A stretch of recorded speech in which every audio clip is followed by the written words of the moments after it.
warahmatullahi wabarakatuh. Selamat siang, shalom, swastiastu, namo buddhaya, salam kebajikan.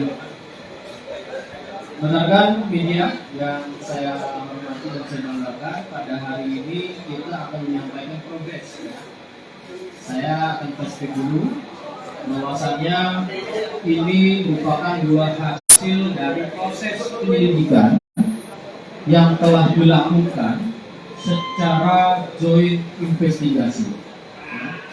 Joint investigasi ini sudah beberapa kali dan sering kali kita lakukan, yaitu antara Polda Metro Jaya, khususnya Direktorat Reserse Narkoba Polda Metro Jaya, beserta Bea Cukai Bandara yang ada di Soekarno-Hatta dengan bidang penindakan dan penyidikan. Maka hari ini hadir bersama-sama kita ada dari penyidik Wadileskrim, juga ada di sini Wadileskrim Narkoba, dan ditambah juga dengan Kabid Pak Jami. Rekan-rekan, diingatkan kembali kemarin tepatnya pada hari Sabtu, ya, pada hari Sabtu yang lalu tanggal 14 Januari 2023, tepatnya di daerah Kebantu, di Jalan Mulia, wilayah Mulia, ini telah dilakukan penangkapan terhadap seorang laki-laki warga negara Indonesia dengan inisial NR yang beralamat di daerah Jakarta, Palmerah. Kemudian ditangkap dan diungkap beberapa alat bukti yang bisa dilihat di depan ini, itu di daerah TKP Mulia tadi saya sampaikan alamat yang merupakan rumah kontrakan pelaku. Pada proses ini tentu tidak proses yang mudah dan tidak proses yang instan. Dalam melakukan proses penyelidikan, tadi saya sampaikan melalui joint investigasi, maka kami akan menyampaikan progres-progres kemarin sudah secara umum, alat-alat atau barang bukti apa yang menjadi konsentrasi penyitaan pada proses penyidikan oleh Direktorat Reserse Narkoba Polda Metro Jaya tentu akan dijelaskan oleh Bapak Wadir Reserse Narkoba Polda Metro Jaya, termasuk nanti bagaimana proses penyidikan ini dan pasal yang akan diterapkan. Termasuk nanti akan dijelaskan juga oleh Pak Kabid P2 dari Pak Jaki, yaitu Bea Cukai Bandara Soekarno-Hatta, bagaimana proses ekspedisi daripada barang yang merupakan sindikat internasional. Waktu dan tempatnya akan saya serahkan kepada Pak Jaki. Silakan. Ya, terima kasih Bapak Kabid Humas, Bapak Jaki, Bapak Kasih P2. Jadi ingin saya tambahkan terkait dengan progres proses penyidikan dari Direktorat Narkoba Polda Metro Jaya.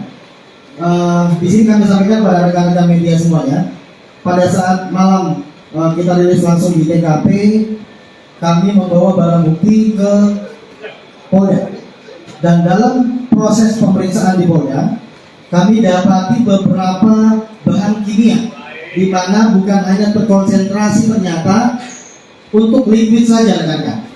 Ya, jadi ada satu ember yang berisikan kurang lebih 20 kg sulfur dan juga campuran dari met ataupun juga sabu sebanyak 500 gram.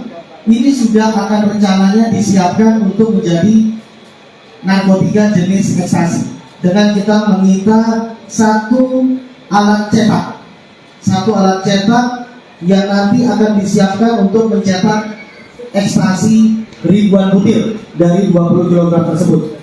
Dan setelah kami lakukan pendalaman lagi dari barang bukti, kami temukan juga kurang lebih 1138 gram yang diduga met, yang umum juga disebut dengan narkotika jenis sabu, masih tersimpan dan ada di lokasi depan kita semuanya.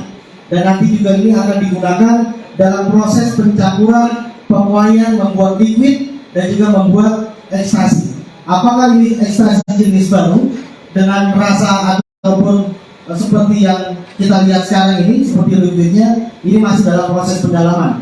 Namun dinilai dari 363 botol liquid siap edar yang akan dijual di tengah masyarakat, ini bisa menyelamatkan ribuan orang dari ancaman udara pasif dari uap ataupun juga asap dari liquid tersebut. Bayangkan saja kalau tersangka ataupun juga pengguna menghisap satu vape yang berisikan liquid campuran dari meth ataupun juga narkotika ini, berapa ribu orang yang di sekitarnya bisa menghirup dan akan membahayakan kesehatan dan juga merusak generasi bangsa Indonesia.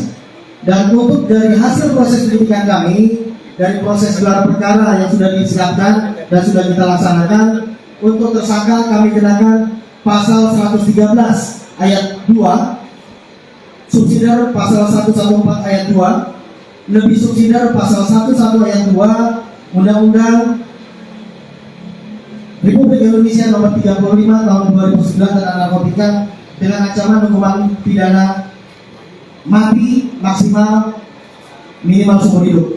Dan nantinya proses ini masih dalam pengembangan dari tim penyidikan yang dilakukan oleh Kasubdit 2 dan tim.